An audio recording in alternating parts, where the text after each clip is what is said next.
ओम शांति। आज 21 अप्रैल 2020 के साकार बाबा के महावाक्य हैं। आज साकार बाबा ने हमारा अटेंशन दैवी गुणों पर खिंचवाया। बाबा ने कहा कि जो महारथी हैं, जो सीनियर हैं, उनका रिगार्ड रखना चाहिए। उनका डिसरिगार्ड करने से पाप का बोझा चढ़ता है। आज बाबा ने हमें 7 स्वमान दिए। पहला स्वमान है, मैं ईश्वरीय संतान हूँ। दूसरा स्वमान है, मैं मास्टर विघ्न विनाशक समाधान स्वरूप आत्मा हूँ। तीसरा स्वमान है, मैं शुभ भावना शुभ कामना संपन्न आत्मा हूँ। चौथा स्वमान है, मैं मास्टर दाता हूँ। पांचवा स्वमान है, मैं सत्य स्वरूप आत्मा हूँ। छठा स्वमान है, मैं आत्मा अशरीरी हूँ। सातवां स्वमान है, मैं दैवी गुणों को धारण करने वाली आत्मा हूँ। ओम शांति। आज महावाक्यों का सार है। बाबा बोले, मीठे बच्चे, अभी तुम पुरुषोत्तम बनने का पुरुषार्थ करते हो। पुरुषोत्तम है देवताएं, क्योंकि वह है पावन और तुम पावन बन रहे हो। बाबा ने प्रश्न पूछा, बेहद के बाप ने तुम बच्चों को शरण क्यों दी है? उत्तर, क्योंकि हम रिफ्यूज के डिब्बे में पड़े हुए थे, अर्थात कचड़े के डिब्बे में पड़े हुए थे। बाप हमें कचड़े के डिब्बे से निकाल गुलगुल बनाते हैं। आसुरी गुण वालों को दैवी गुणवान बनाते हैं। ड्रामा अनुसार बाप ने आकर हमें किचड़े से निकाल अडॉप्ट कर अपना बनाया है। आज का गीत है, कौन आया आज सवेरे सवेरे मेरे मन के द्वारे। ओम शांति। रात को दिन बनाने के लिए बाप को आना पड़े। अभी तुम बच्चे जानते हो कि बाप आया हुआ है। पहले हम शूद्र वर्ण के थे, शूद्र बुद्धि थे। वर्णों वाला चित्र भी समझाने के लिए बहुत अच्छा है। बच्चे जानते हैं हम इन वर्णों में कैसे चक्कर लगाते हैं। अभी हमको परम पिता परमात्मा ने शूद्र से ब्राह्मण बनाया है। कल्प के संगम युगे हम ब्राह्मण बनते हैं। ब्राह्मणों को पुरुषोत्तम नहीं कहेंगे, पुरुषोत्तम तो देवताओं को कहेंगे।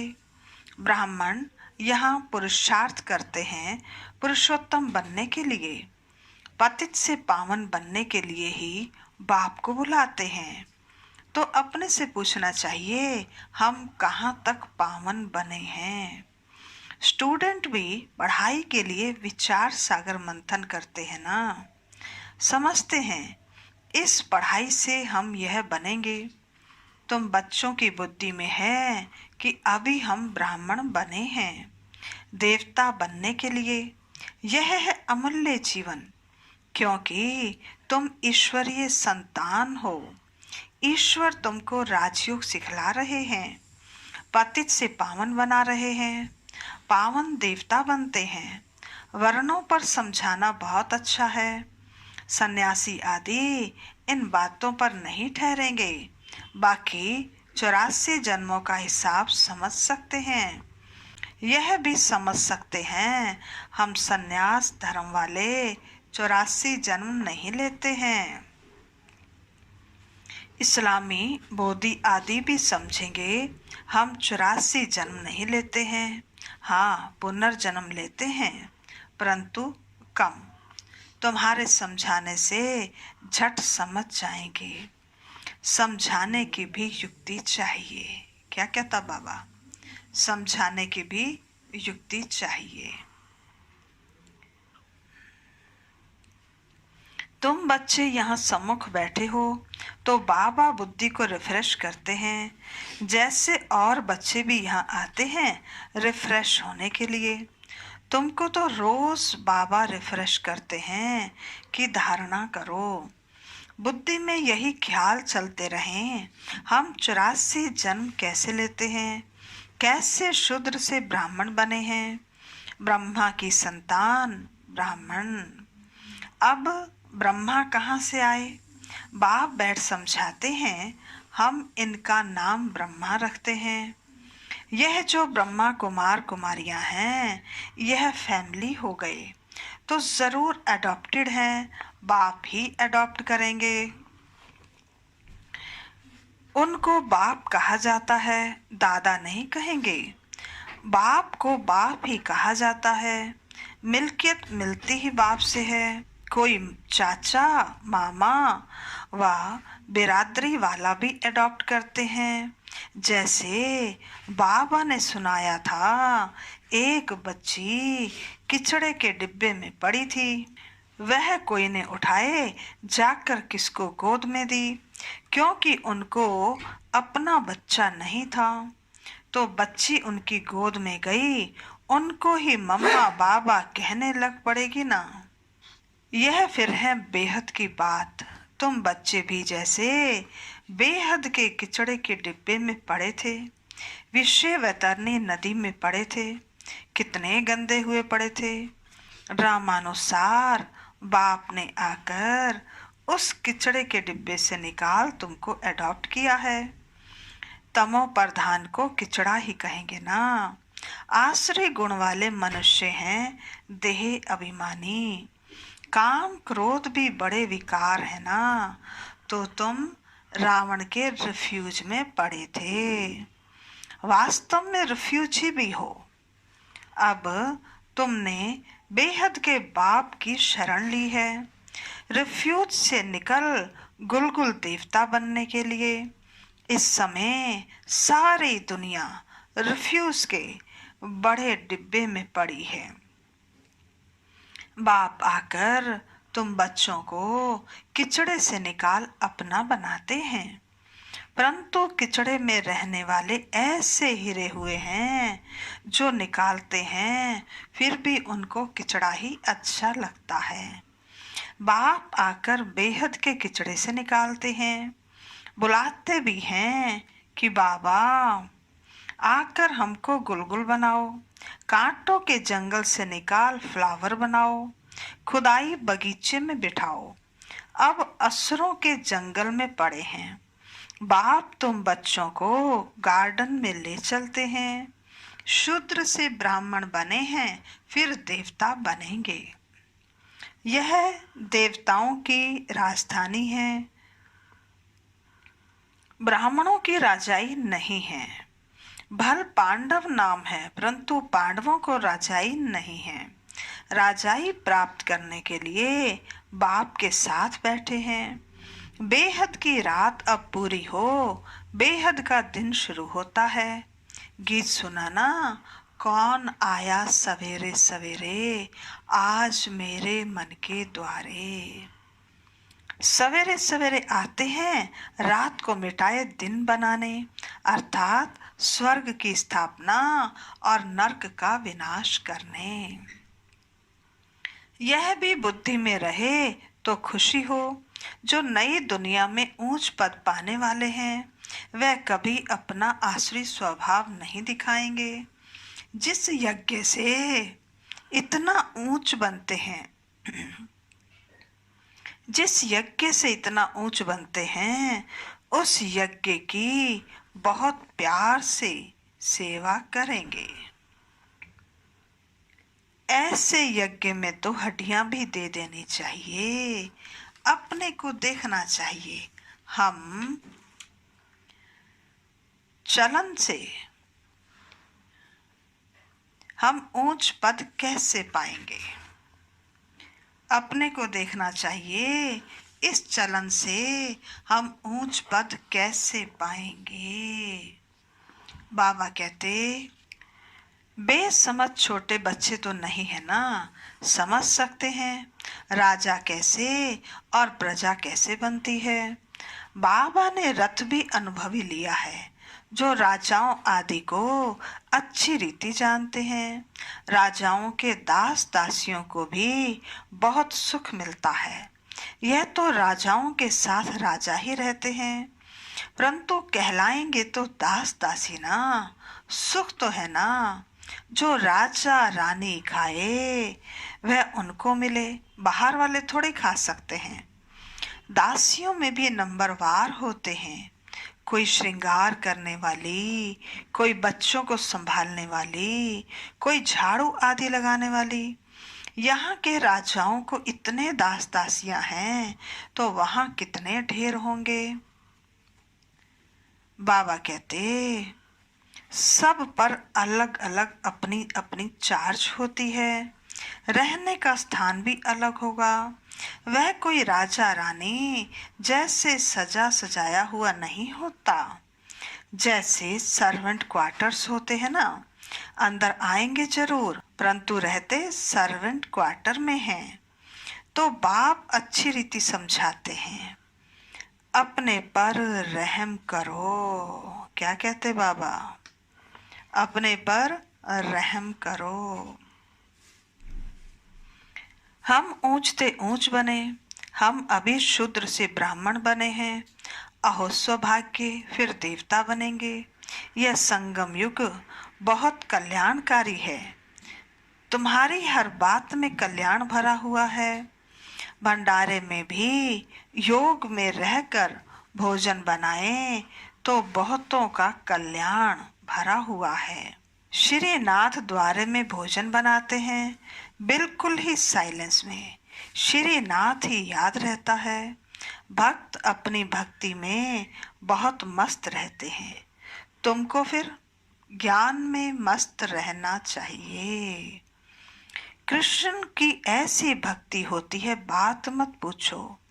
वृंदावन में 2 बच्चियां हैं, पूरी भक्तिन हैं। कहती हैं बस हम यहाँ ही रहेंगी, यहाँ ही शरीर छोड़ेंगी कृष्ण की याद में। उनको बहुत कहते हैं अच्छे मकान में चलकर रहो, ज्ञान लो। बोलती हैं हम तो यहाँ ही रहेंगे। तो उनको कहेंगे भक्त शिरोमणि। कृष्ण पर कितना न्योछावर जाते हैं। अभी तुमको बाप पर न्योछावर होना है। पहले पहले शुरू में श्री बाबा पर कितने न्योछावर हुए, ढेर के ढेर आए। जब इंडिया में आए तो बहुतों को अपना घर बार याद पड़ने लगा। कितने चले गए। उस समय बैगरी पाठ चल रहा था तो काफी सारे भाई बहन चले गए थे। बाबा कहते ग्रहचारी तो बहुतों पर आती है ना, कभी कैसी दशा कभी कैसी दशा बैठती है। बाबा ने समझाया है कोई भी आते हैं तो बोलो कहाँ आए हो। बाहर में बोर्ड देखा, ब्रह्मा कुमार कुमारियां, यह तो परिवार है ना। एक ही निराकार परमपिता परमात्मा और दूसरा फिर प्रजापिता ब्रह्मा भी गाया हुआ है। ये सब उनके बच्चे हैं। दादा है शिव बाबा। वर्षा भी उनसे मिलता है। यह राय देते हैं मुझे याद करो तो तुम पतित से पावन बन जाएंगे। कल्प पहले भी ऐसी राय दी थी। कितनी ऊंची पढ़ाई है, यह भी तुम्हारी बुद्धि में है। हम बाप से वर्षा ले रहे हैं। तुम बच्चे मनुष्य से देवता बनने की पढ़ाई पढ़ रहे हो। तुम्हें जरूर दैवी गुण धारण करने हैं। तुम्हारा खान पान बोलचाल कितना रॉयल होना चाहिए। देवताएं कितना थोड़ा खाते हैं, उनमें कोई लालच थोड़ी रहती है। 36 प्रकार के भोजन बनते हैं, खाते कितना थोड़ा है। खान पान की लालच रखना, इसको भी आसुरी चलन कहा जाता है। दैवी गुण धारण करने हैं तो खान पान बड़ा शुद्ध और साधारण होना चाहिए। परंतु माया ऐसी है जो एकदम पत्थर बुद्धि बना देती है। तो फिर पद भी वैसा मिलेगा। बाप कहते हैं अपना कल्याण करने के लिए दैवी गुण धारण करो। अच्छी रीति पढ़ेंगे पढ़ाएंगे तो तुमको इजाफा मिलेगा। बाप नहीं देते हैं, तुम अपने पुरुषार्थ से पाते हो। अपने को देखना चाहिए कहाँ तक हम सर्विस करते हैं, हम क्या बनेंगे। इस समय शरीर छूट जाए तो क्या मिलेगा? बाबा से कोई पूछे तो बाबा झट बता दे कि इस एक्टिविटी से समझा जाता है कि यह फलाना पद पाएंगे। पुरुषार्थ ही नहीं करते तो कल्प कल्पांतर के लिए अपने को घाटा डालते हैं। अच्छी सर्विस करने वाले जरूर अच्छा पद पाएंगे। अंदर में मालूम रहता है ये दास दासी जाकर बनेंगे, बाहर से कह नहीं सकते। स्कूल में भी स्टूडेंट समझते हैं हम सीनियर बनेंगे या जूनियर। यहाँ भी ऐसे है, सीनियर जो होंगे वह राजा रानी बनेंगे, जूनियर कम पद पाएंगे। साहूकारों में भी सीनियर और जूनियर होंगे, दास दासियों में भी सीनियर और जूनियर होंगे। सीनियर वालों का दर्जा ऊंच होता है। झाड़ू लगाने वाली दासी को कभी अंदर महल में आने का हुक्म नहीं रहता। इन सब बातों को तुम बच्चे अच्छी रीति समझ सकते हो, पिछाड़ी में और भी समझते जाएंगे। ऊंच बनाने वालों का फिर रिगार्ड भी रखना होता है। देखो, कुमार का है, वह सीनियर है तो रिगार्ड रखना चाहिए ना। बाप बच्चों का ध्यान खिंचवाते हैं। जो बच्चे महारथी हैं उनका रिगार्ड रखो। रिगार्ड नहीं रखते तो अपने ऊपर पाप का बोझा चढ़ाते हैं। ये सब बातें बाप ध्यान में देते हैं। बड़ी खबरदारी रखनी चाहिए। नंबर वार किसका रिगार्ड कैसे रखना चाहिए। बाबा तो हर एक को जानते हैं ना। किसको कहें तो ट्रेटर बनने में देरी ना करे। फिर कुमारियों माताओं आदि पर भी बंधन आ जाते हैं, सितम सहन करने पड़ते हैं। बहुत करके माताएं ही लिखती हैं, बाबा हमको यह बहुत तंग करते हैं, हम क्या करें। बाबा कहते, अरे तुम कोई जानवर थोड़ा ही हो जो तुम्हारे साथ जबरदस्ती करेंगे। अंदर में दिल है तब तो पूछती हो क्या करूं। इसमें तो पूछने की भी बात नहीं है। आत्मा अपना मित्र है, अपना ही शत्रु है। जो चाहे सो करे। पूछना माना दिल है। मुख्य बात है याद की। याद से ही तुम पावन बनते हो। ये लक्ष्मी नारायण नंबर 1 पावन है ना।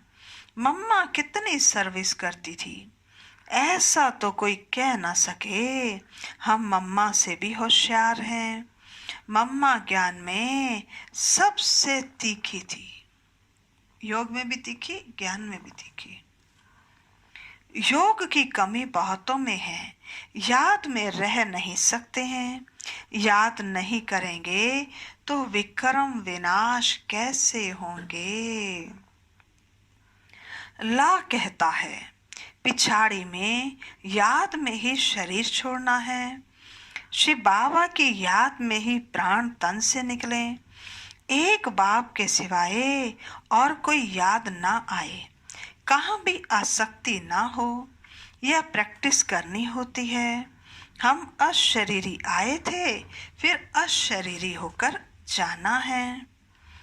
बच्चों को बार बार समझाते रहते हैं, बहुत मीठा बनना है। दैवी गुण भी होने चाहिए। देह अभिमान का भूत होता है ना। अपने पर बहुत ध्यान रखना है, बहुत प्यार से चलना है। बाप को याद करो और चक्र को याद करो। चक्र का राज किसको भी समझाया तो भी वंडर खाएंगे। 84 जन्मों की ही किसको याद नहीं रहती है, तो 84 लाख फिर कोई कैसे याद कर सकेंगे। ख्याल में भी आ ना सके। इस चक्र को ही बुद्धि में याद रखो तो भी अहो सौभाग्य। तो हमको क्या करना है, चक्र को बुद्धि में याद रखना है। बाबा कहते, अभी ये नाटक पूरा होता है।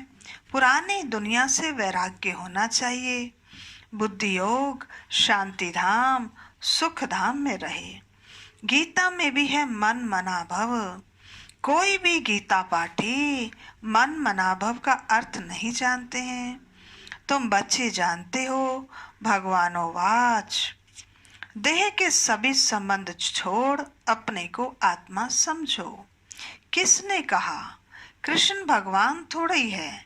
कोई फिर कहते, हम तो शास्त्रों को ही मानते हैं, भल भगवान आए तो भी नहीं मानेंगे, बरोबर शास्त्र ही पढ़ते रहते हैं।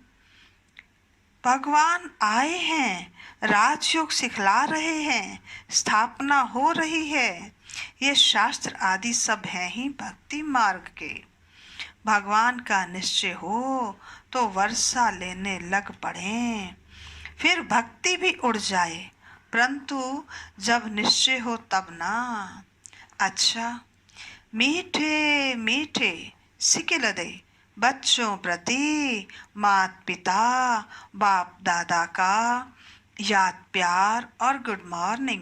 रूहानी बाप की रूहानी बच्चों को नमस्ते। हम रूहानी बच्चों की रूहानी बाप दादा को नमस्ते नमस्ते नमस्ते। सदा रहेंगे हंसते, बनेंगे फरिश्ते, चलेंगे परम धाम के सीधे रास्ते। धारणा के लिए मुख्य सार, देवता बनने के लिए बहुत बहुत रॉयल संस्कार धारण करने हैं। खान पान बहुत शुद्ध और साधारण रखना है, लालच नहीं करनी है। अपना कल्याण करने के लिए दैवी गुण धारण करने हैं। दूसरा, अपने ऊपर ध्यान रखते सबके साथ बहुत प्यार से चलना है। अपने से जो सीनियर है उनका रिगार्ड जरूर रखना है। देखो बाबा दोबारा अटेंशन दिला रहे हैं, अपने से जो सीनियर है उनका रिगार्ड जरूर रखना है। बहुत बहुत मीठा बनना है, देह अभिमान में नहीं आना है। आज का वरदान है, दातापन की स्थिति और समाने की शक्ति द्वारा सदा विघ्न विनाशक समाधान स्वरूप भव। दातापन की स्थिति और समाने की शक्ति द्वारा सदा विघ्न विनाशक समाधान स्वरूप भव। विस्तार है, विघ्न विनाशक समाधान स्वरूप बनने का वरदान विशेष दो बातों के आधार से प्राप्त होता है। एक है, सदा स्मृति में रहे कि हम दाता के बच्चे हैं, इसलिए मुझे सबको देना है। रिगार्ड मिले, स्नेह मिले, तब स्नेही बने नहीं, मुझे देना है। दूसरा है, स्वयं के प्रति तथा संबंध संपर्क में सर्व के प्रति समाने की शक्ति स्वरूप सागर बनना है। इन्हीं दो विशेषताओं से शुभ भावना शुभ कामना से संपन्न समाधान स्वरूप बन जाएंगे। आज का स्लोगन है, सत्य को अपना साथी बनाओ तो आपकी नैया कभी डूब नहीं सकती, अर्थात नाव कभी डूब नहीं सकती। सत्य को अपना साथी बनाओ तो आपकी नैया कभी डूब नहीं सकती। अच्छा, ओम शांति।